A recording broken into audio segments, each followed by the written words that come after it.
hər kəsi salamlayıram. Bura gəldiyiniz üçün hər birinizə dərin minnətdarlığımı bildirirəm. Adım Nigar Heydərdir. Yəqin ki, tanıyırsınız məni.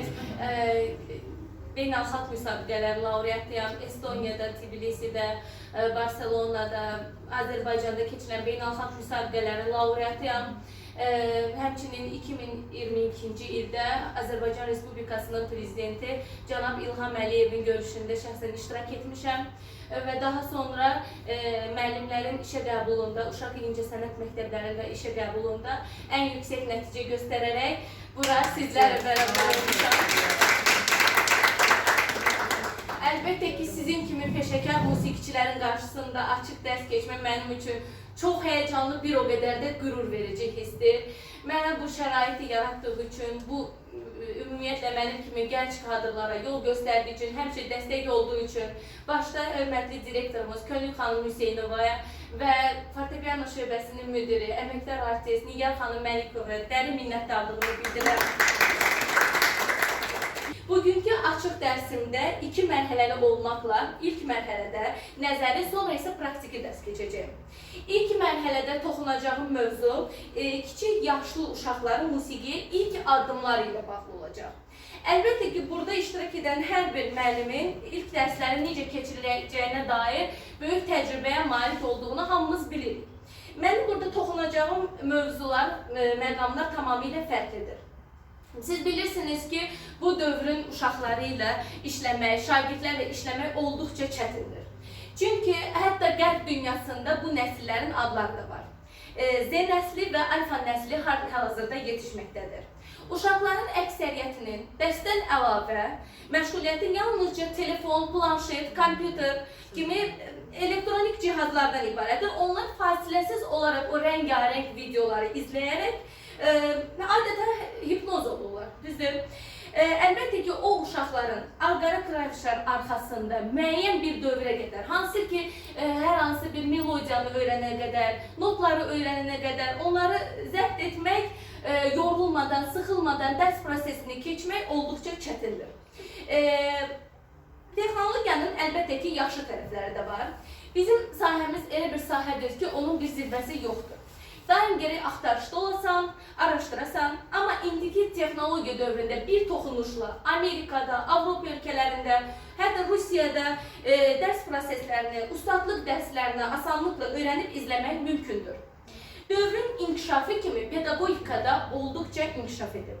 Həqiqətən də bu ilk mərhələ çox maraqlıdır, həm də bir o qədər məsuliyyətli və mürəkkəbdir. Çünki uşağın musiqini sevib və sevməməyi məhz buradan asılıdır. Mənim də ən çox araşdırdığım mövzulardan biri də budur. Araşdırmağa da davam edirəm, sevirəm də bunu. İndi istəyirəm ki, o metodlardan bəzilərini sizlərə nümayiş etdirim. İlk olaraq başlamaq istəyirəm ki, beyin dediyimiz orqan olduqca maraqlı bir orqandır. Yəni, onu bir şeyi düşünməməyə məcbur etmək qeyri-mümkündür. Sizə bəzi misallar verəcəm. Türk uzman psixoloq Zeynəb Selvilinin eyni adlı bir kitabı var ki, eyni adlı bu kitab. Elə Türkçe sizə deyəcəm. Pəmbə fili düşünmə. Yəni, açıq Azərbaycan desək, çəhrayı rozu rəngdə fil düşünmə. Bəzilərinin artıq bu düşünmə desəmdə beynində o rozu rəngdə fil canlanır. Beyin o qədər elə bir şey ki, onu dayandırmaq mümkün deyil. Hətta yogada da belə bir şey var ki, ən çətin pozlardan biri şavasana, ölüm pozudur. Yəqin ki, yoga ilə mən şəxsən məşğul oluram. Mən də o elə bir ki, biz bütün hərəkətləri etdikdən sonra ölü adam pozu edirik. Belə baxanda hamı deyər ki, orada nə var ki, o çox asan bir pozdur, amma əslində yoga sənətində bu çox çətindir. Nəyə görə? Çünki orada əsas məqsəd elə yerə uzamaq deyil. Orada zihni durdurmağa, zihni dayandırmağa, fikirləri dayandırmağa çalışmaqdır və bu qeyri-mümkündür.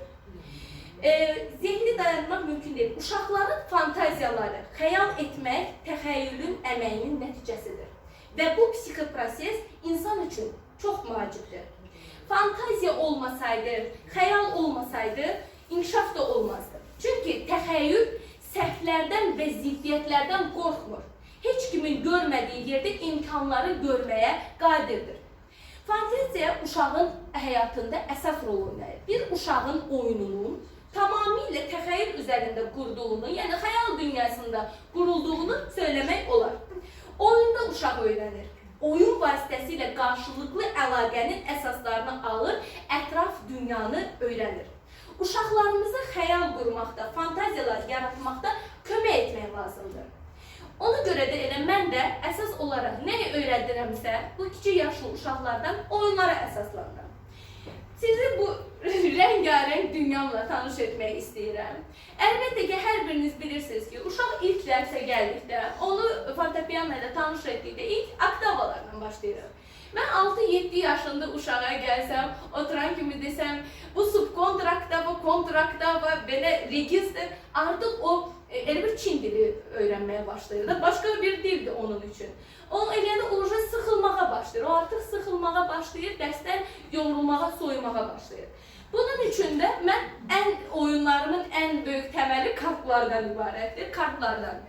Mən çox gözəl, çox dəyərli müəllimlərdən dərs almışam. Bakı Musiqi Akademiyasından, Bülbül adına məktəbdə. O ixtisas dərəcəsində bu pedagogika elmini öyrənməyə çalışmışam. Nigar xanım da həmin kafedranın çox dəyərli müəllimlərindən biri idi. Ondan da çox tövsiyələr almışam.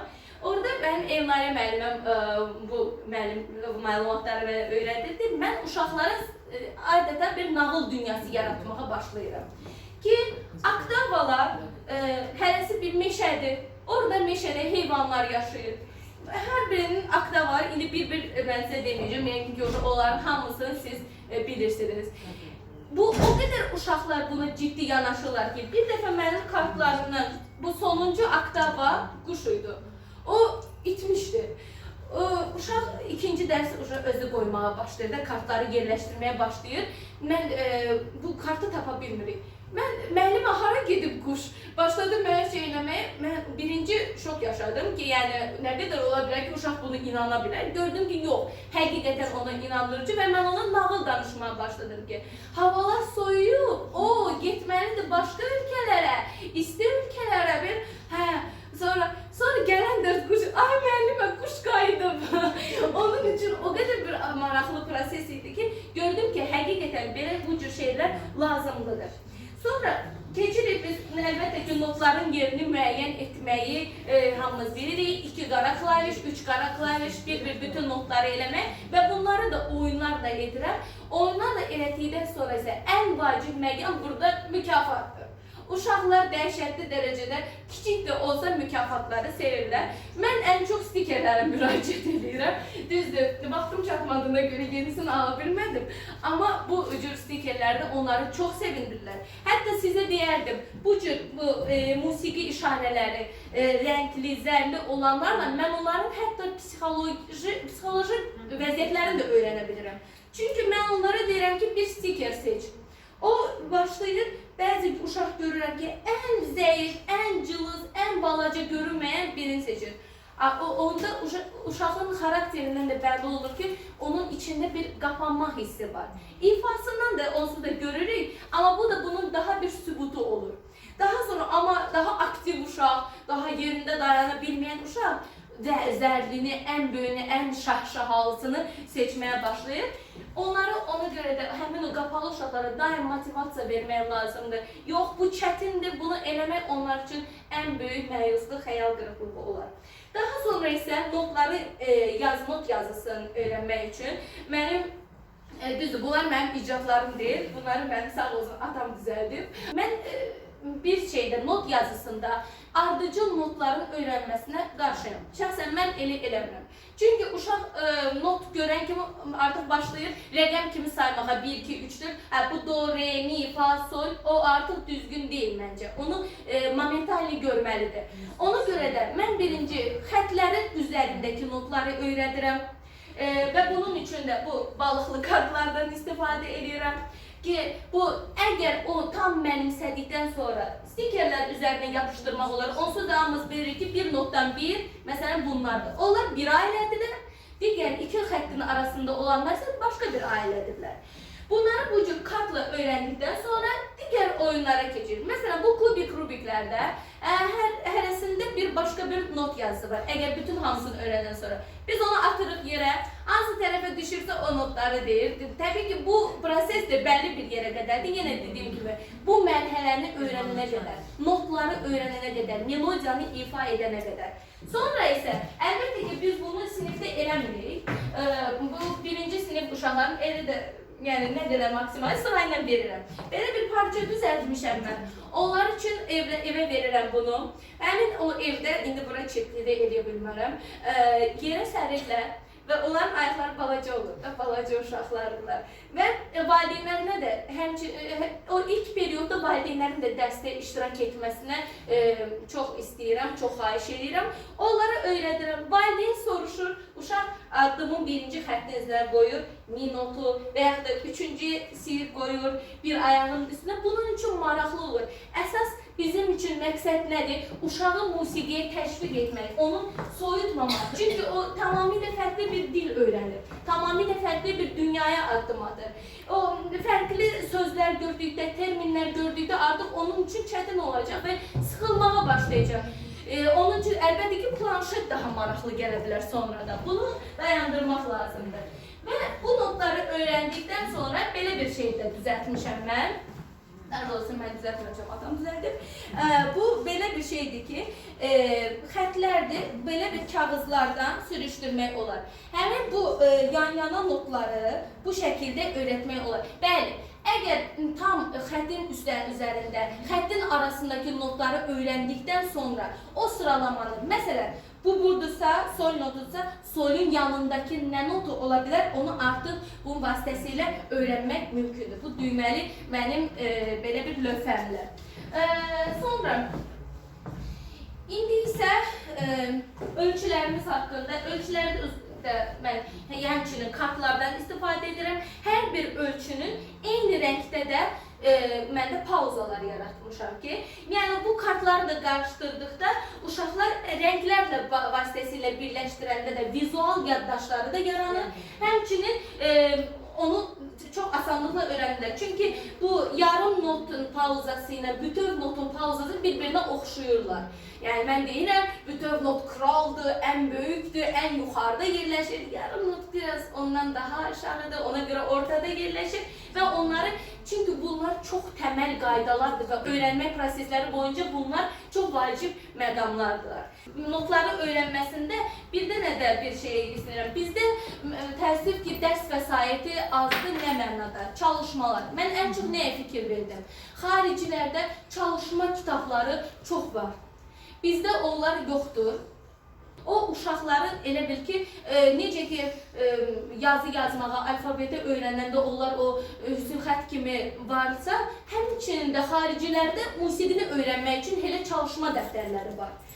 Bunlardan mən özüm hər dəfəsində ayrı-ayrılıqda göstərirəm. Bunun videosunda var.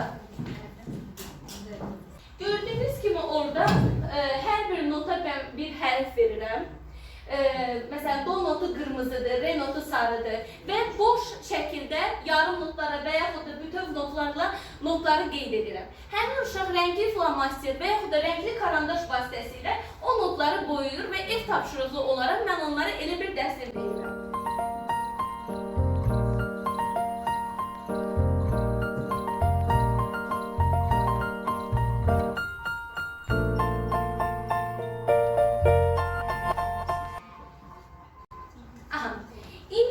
Əlbəttə ki, bu notları, bu qaydaları öyrəndikdən sonra uşaq üçün vacib məqamlardan biri də koordinasiyadır.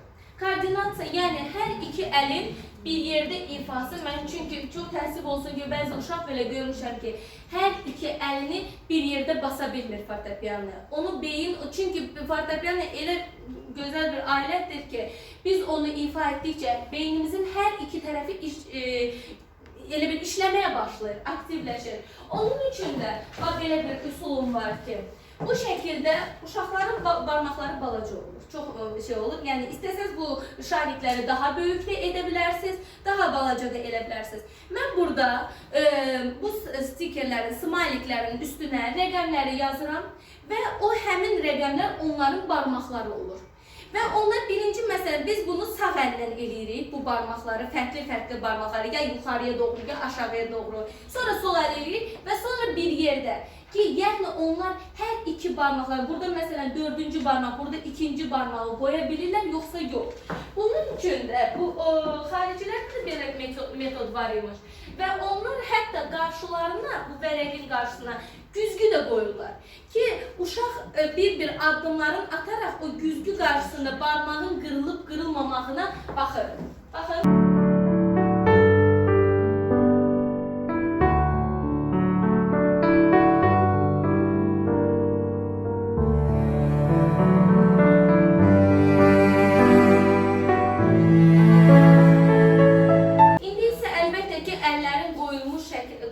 Şəklində postanovka deyirik və biz orada da fikir vermək üçün bəzi məqamlar var. Mənim yenə oyuncaqlarım var bunun üçün.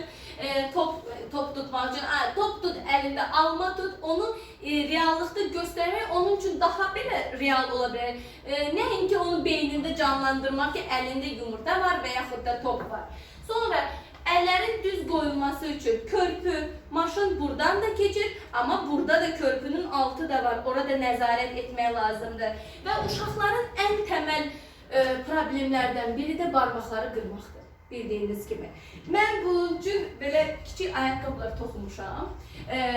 Bu kukla ayaqqabıları, Barbie kuklaların ayaqqabılarını da siz istəsəniz ala bilərsiniz. O qədər xoşlarına gəlir ki, barmaqları keçirdikdən sonra deyirəm, bax, ayaqqabını belə qoymaq olmaz.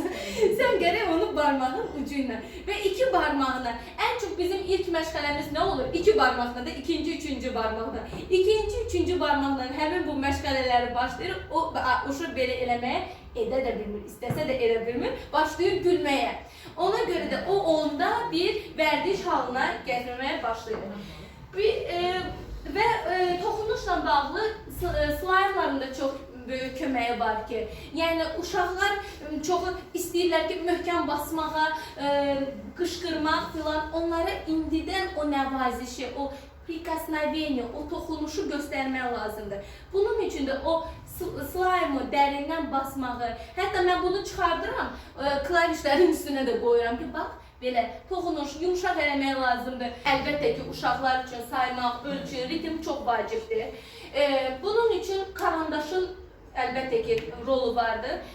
Karandaş əlbəttə ki, hər hansı bir melodiyanı qoya bilərsiniz. Həmin uşaq o melodiyalarla, karandaşla müşahidə edə bilər. Və yaxud da özünüz həmin bu formada, yenə ortadan xətt çəkilmiş şəkildə, bura başqa ölçülər, bura başqa ölçülər qoyub, uşaqlar onu eyni anda karandaşla o ritmi duymağa çalışa bilər və bu onların ritmlərinin də inkişafında böyük müstəsna rola malikdir. Amma mən müəllimim Tamil xanım Kəngərlinskaya, yəqin ki, hər biriniz tanıyırsınız, çox gözəl metodik vəsaitlərin də yaradıcısıdır. O deyirdi ki, uşaqları biz qəbul eləyəndə onun ritmin yoxlayırıq, eşitmə qabiliyyətini yoxlayırıq və səsin yoxlayırıq. Amma ən vacib məqam ritmdir. Ritm əgər yoxdursa, yox, o mümkündür. Onu inkişaf etdirmək qeyri-mümkündür. Amma neysə varsa, təkan vermək lazım olduqda bu cür vasitələrlə kömək etmək olar. İndi sizə mən adi karandaşın necə pianizmdə kömək etmək çalışdığına dair bir video göstərib və bu mərhələmizi yekunlaşdıracağım. Əlləri hiss etmək üçün, sonra barmaqları qaldırmağı öyrənirik həmin bu yolla.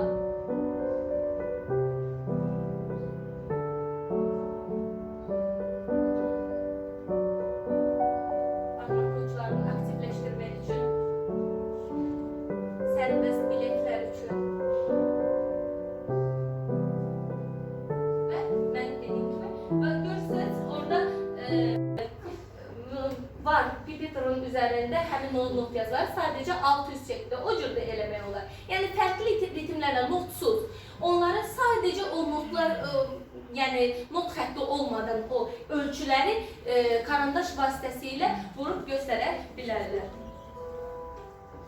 Və əllərin istiqaməti üçün, diqqət etmək üçün karandaşı bu şəkildə qoyub, onun da çox böyük köməkliyi var. Çox sağ olun, indi isə icazənizlə bilgiləri edəcəyik.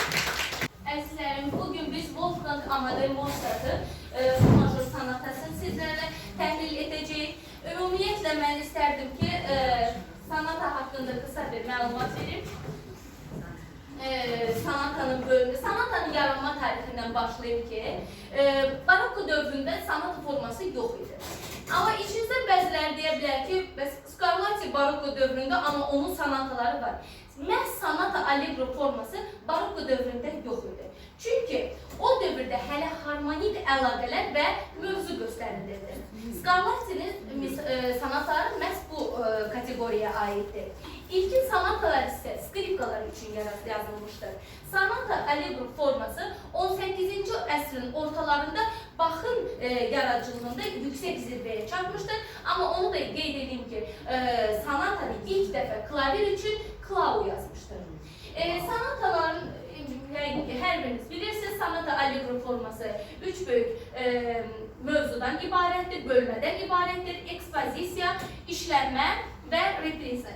Ekspozisiya özü 5 bölmədən ibarət ola bilər. Az da ola bilər, çox da ola bilər. Yəni 5 bölmədəndir. Necə olur? Giriş olur, əsas mövzu, əsas və köməkçi mövzunu bağlayan adı üstünə bağlayıcı mövzu, daha sonra köməkçi mövzu və tamamlayıcı mövzu. Bəzi sanatlarda giriş olmur, bəzi məsələn patetik sanatada giriş var, amma Haydn sanatasında giriş yoxdur. Belə misallar olar. İşlənmə isə bildiyiniz kimi əsərin inkişaf elətdirir, ekspozisiyanı inkişaf elətdirir. Daha sonra reprisada isə ekspozisiya təkrar olur. Amma burada vacib bir məqam var ki, ekspozisiyanın köməkçi hissəsi əsərin əsas kanallığında səslənir. İndi isə biz də icazənizlə başlayaq. Temiz başlar.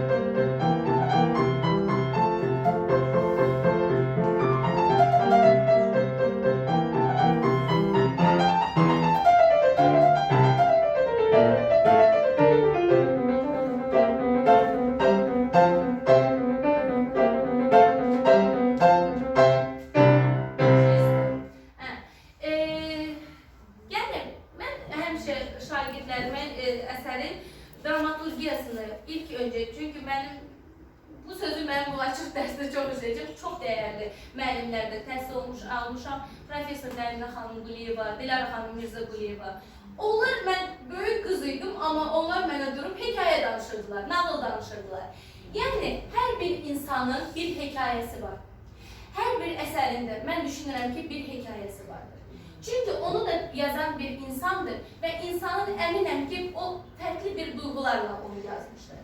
Mən bunu şairliyə danışmışam. Yəni, interpretasiya fərqli ola bilər. Bəziləri bunu fərqli duya bilər, bəziləri başqa şey xəyal edə bilər. Bayaq biz xəyal dünyasından danışdıq, təxəyyüldən danışdıq.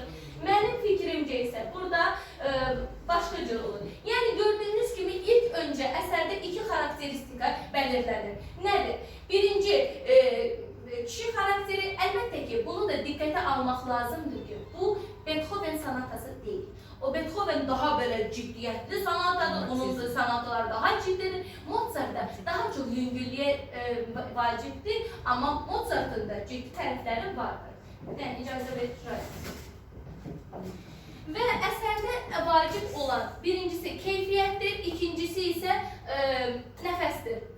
Burada bəli ştrixlər ola bilər, qısa ştrixlər ola bilər, amma ümumilikdə bir nəfəsdə, bir beynində, Qalaviyə, mənim müəlliməm deyirdi, həmçə o beynində liniyanı saxlamaq lazımdır. Həm o xarakteri göstərir, həm o xətti saxlamaq çox vacib bir məqamdır. Birinci başlayır açıq giriş xarakterdə həm kobud olmadan, amma eyni zamanda da ciddi xarakteri göstərmək lazımdır.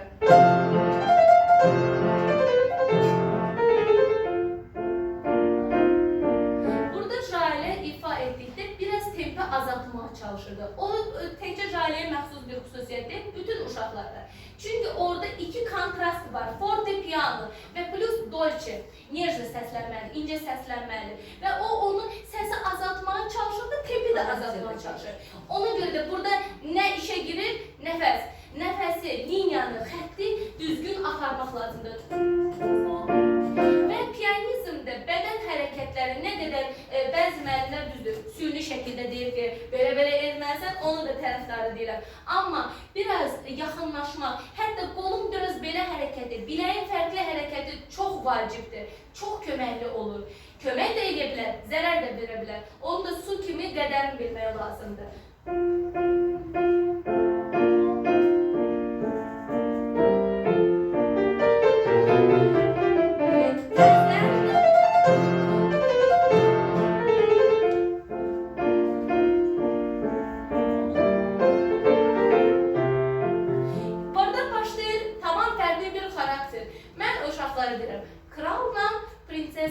Ya bir şəhzadənin burada diyalogudur. Onlar bir məsələni həll etməyə çalışırlar.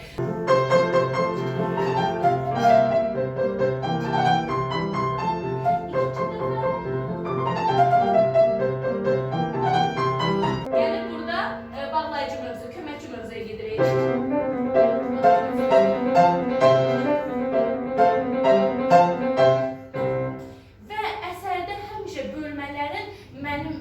Ən vacib olan hissələrdən biri də onu qurtarmaqdır.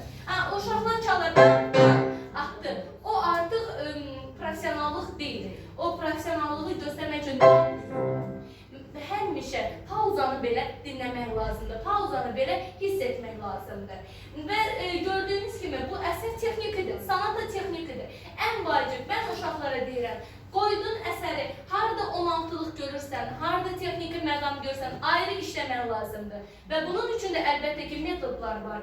Mən elə olurdu ki, valla şagird vaxtımda 3 xaniyə 1 saat, 2 saat ayırdığım vaxtlar olurdu. Mənim anam da musiqiçidir. Gəlirdi, məni danlayırdı ki, bəsdir də o hissəni nə qədər çalırdı. Mən bəlkə də sabahsı gün onun xeyrini görmürdüm. Amma bir həftədən sonra mən onun xeyrini görürdüm. Çünki bu bizim işimiz belədir. Daima gərək işləyəsən, daima gərək yorulmadan. Mən Chopin'in sketsası var idi, hələ də o hissəni sevirəm. Orada bir sevmədiyim hissə var. Tamam, çalmaq istəmirəm, heç deyim. Onu mən metodlarla işləyirdim. Dilara xanıma deyirəm ki, alınmırdı, mən bunun üstündə 4 saat işləmişəm. Mənə deyirlər, ты попробовала, bunu 200 dəfə çalmağı heç yoxlamısa. Belə şey elədim. Məndə də elə bir əzm var ki, elə bir şey. Getdim evə onu 100 dəfə çaldım. Rovni 100 dəfə. 100 dəfə. Nöqtədən əlavə, işləməkdən əlavə mən bunu 100 dəfə çaldım. Sonra Zimmerman'ın belə bir, düzdür bu biraz yayındım ama o da maraqlı bir şeydir. Zimmerman'ın gördüm ki orada bir həmin o hissdən təsadüfdən qarşıma çıxdı, sağ olsun texnologiya. Təsadüfdən gördüm ki o bir şagirdə ustadlıq dərsi keçəndə həmin pasajı öyrənməyə yol tapır. Necə? O deyir ki, bunu yox, bu aşağıdan belə oturaraq, bu şəkildə həmin onu bax bu şəkildə öyrən. Gözün görür. Mən əllərimi başına çox qoyularım. Bəli, mən xayışda, mən elə bir şey olmayıb ki, onu yoxlamayım. Mən əllərimin başına belə yaxşı mənada nə oyunlar açmışam.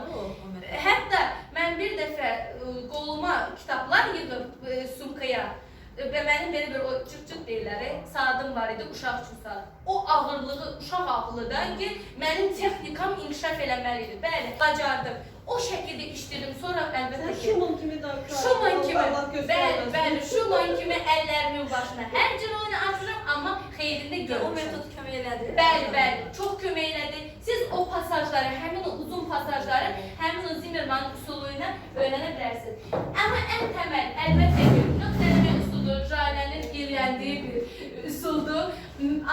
Çünki klassiklərdə 16'lığı çalmaq çox belə çətin və necə dəqiqlik? Dəqiqlik, bəli, keyfiyyət, yüksək keyfiyyət tələb edir. O raqa, o da muncuq kimi hamısı gərək düzülsün.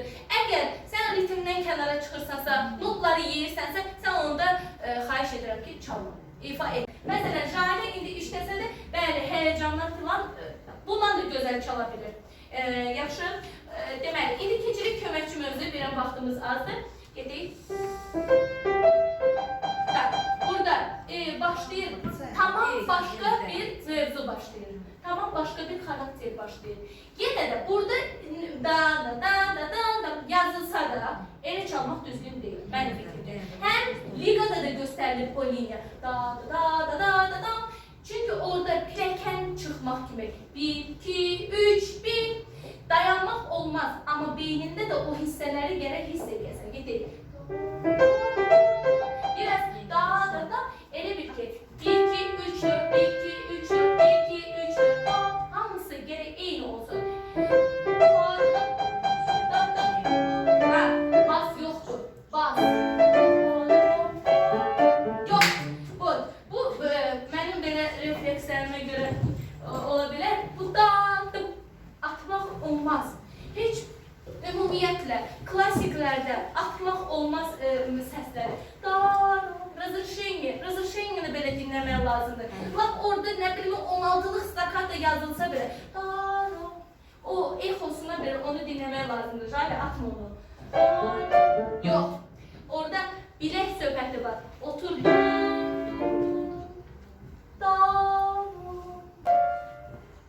İstər-istəməz bu bilək hərəkətində qalxanda onsuz da o razрешение bilinəcək. Yəni mümkün deyil ki, o belə səslənsin. Əlbəttə ki, bunu test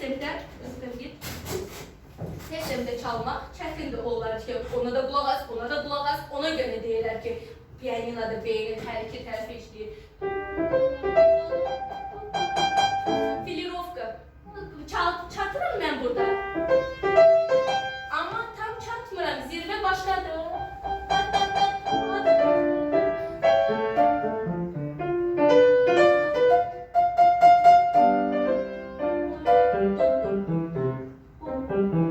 Hər səsə qulaq asmaq lazımdır.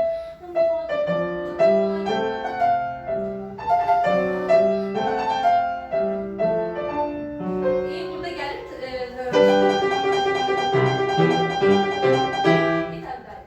Davay, bu hissəsini mənə göstər.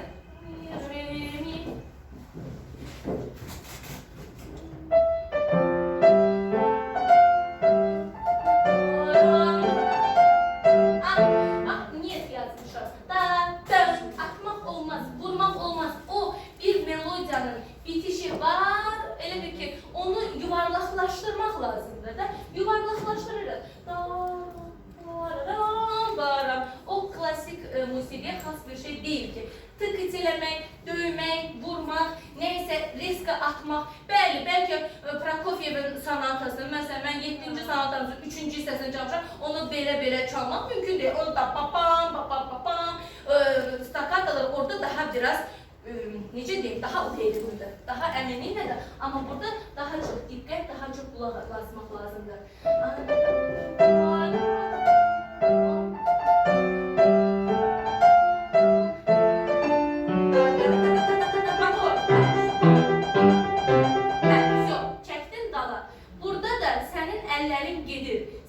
Sadəcə beynin qorxur.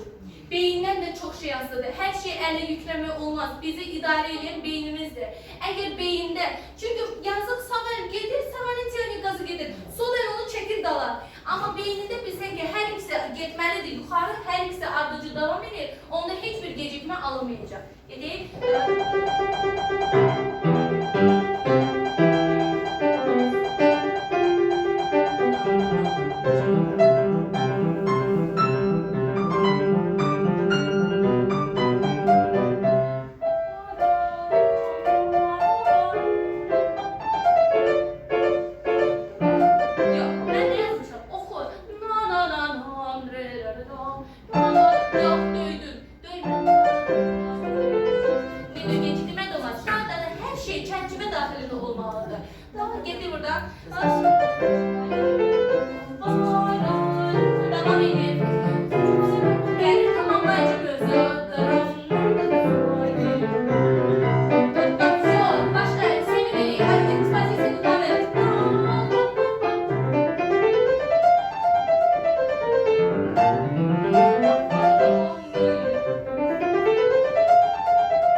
xarakter var. Birincisi daha sığallıdır, birincisi daha şıltaqdır.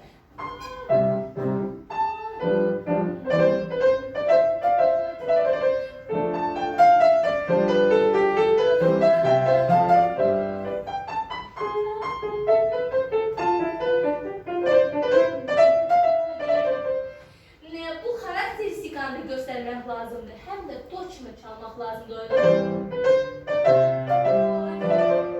Həm ligata var, həm staccato var. Burada da bizim üçün linya köməkli olacaq. Davay.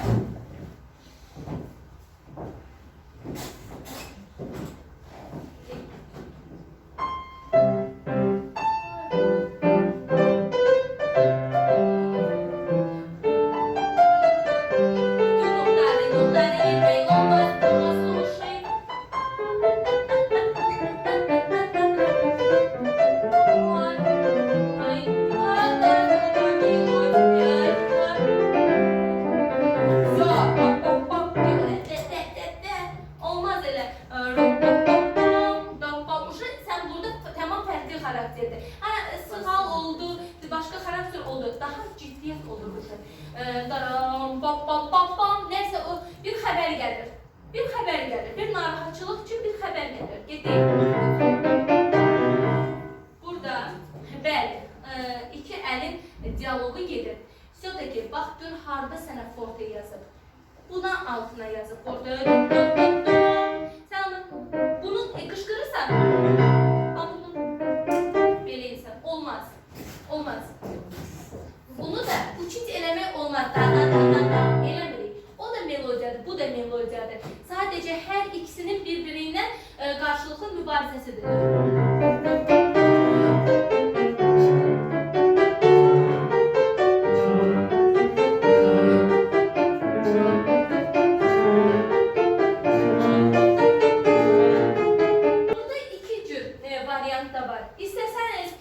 Birincisini forte eləyib, ikincisini piano da eləyib bilərsiniz və yaxud da ki, crescendo, diminuendo. Mən daha çox o üsulu sevirəm. Nərinə xanım derdi, yox, forte, piano yaxşıdır. Yəni deyirəm, fikirlər, dövzlər fərqlidir. Forte eləmək olar.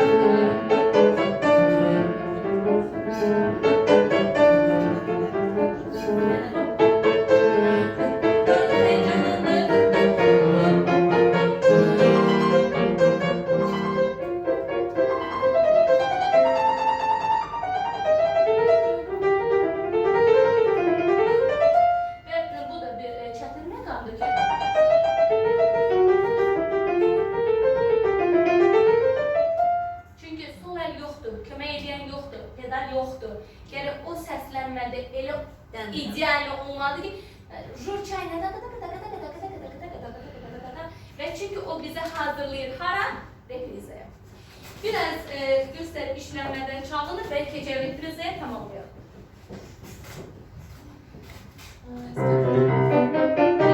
Sen baştan gitti başlasan ne çalmağa. Sen onu o ciddiyetini hissele, karakteri hissele, utanma. Biz insanlara sözler vasıtasıyla değil, musiki vasıtasıyla öz duygularımızı, öz fikirlerimizi yansıtmaya çalışırıq, təcəssüm etdiririk. Ona göre de sen o karakteri mənim üçün dəqiqliyə göstər. Qorxma. Maladiyyət.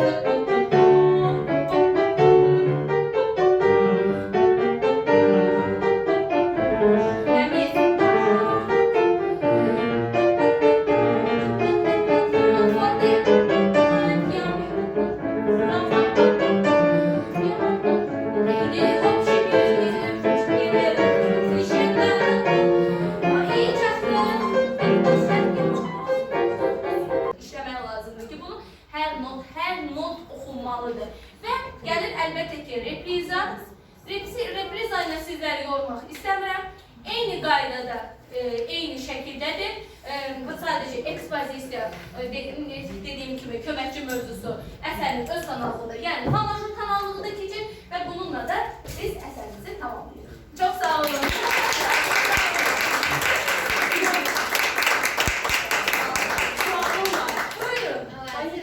Siz özünüz ifa edəndə çox qəşəng böyle dibine kadar bütün o 16 tapıntıqları aparırdınız.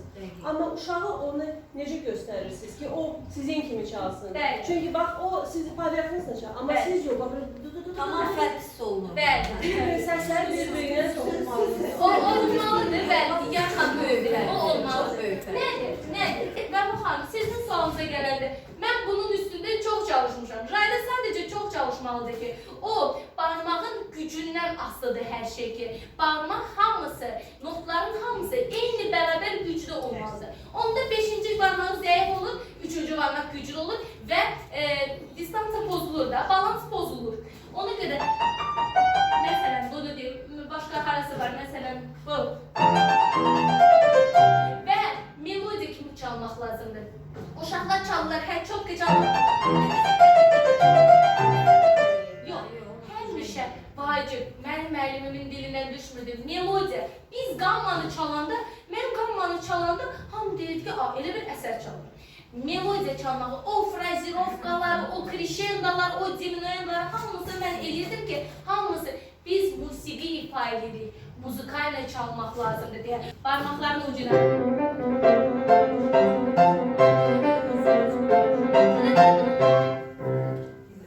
Yəni Nigar xanım, o texniki metodlarda tətbiq edirsiniz də burada. Hə, texniki metodlardan istəyirsiniz göstərin. Nöqtələri necə edirəm mən ən çox? Nöqtələri bəlkə bir 10 versiyasını elətdirirəm uşaqlara. Mən çünki elə olur ki, bir dərsimi imенно o texniki hissələrə ayırıram, öyrədirəm, videolara çəkdirirəm ki, evə gedib bu şəkildə də işləsinlər. Nədir o? Abıçın 1-2 nöqtəni hamı bilir.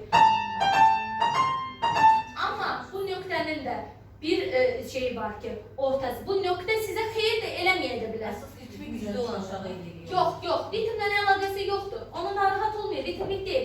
Əsas burada barmağın toxunuşundan asılıdır ki, siz o nöqtəni necə eləyirsiniz. Məsələn, mən bunu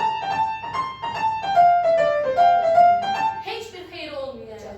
Orada həm ikinci not ən sonuncu, məsələn, nə çalırsınızsa, üçlü çalırsınızsa, dörtlü çalırsınızsa, axırıncı nota aksent vurmaq lazımdır. Və bir də əsas məqam odur ki, nə çalırsanızsa ikisini də çotqa, marş kimi. Amma melodiya, muzikanı unutmuruq. İşləyəndə belə, ufrajeniya eləyəndə belə onu tıkıç eləmirik. Melodiya çərçivəsində dam, taram, taram, taram, taram. Görürsünüz, hər dəfədə nə edirəm? Biləyimi boşaldıram. 2 həmçinin, gəlir 3.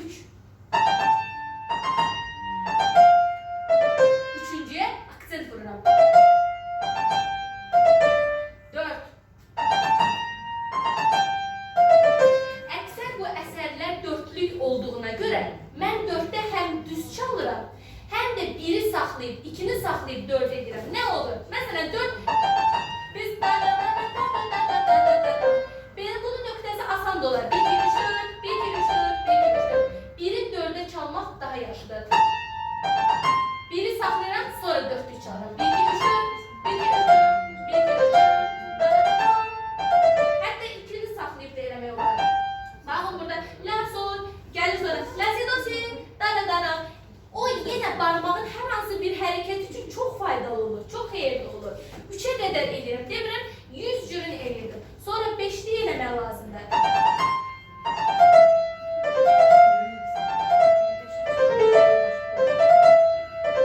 Nöqtədən sonra isə asta tempdə çoxlu çalmaq lazımdır. Melodiya və qulaq kontrolu ilə. Слушать надо.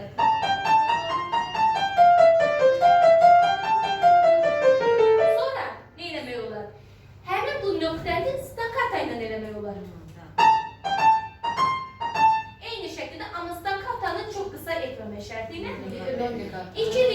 İkilik eləmək, ikilik biraz çox uzun proses olduğuna görə əsas barmaqları lütfü edin. 3-cü, 4-cü, 1-ci, 2-ci barmağı eləmək lazımdır. Bir də nə eləmək olar? Adi çalmağı 3-3 məsələn aksentlə eləmək olar. Məsələn bunu normal çal 3-3 aksentlə çal. 5-5 çal. Bu şəkildə də barmaqların bizə ən əsas olan odur ki, hamısını eyni gücə çatdırmaqdır. Çünki hər biri eyni gücdə deyirlər. Bizim üçün əsas məqsəd vəzifə onların hər birinin eyni gücdə olmaqdır. Belə.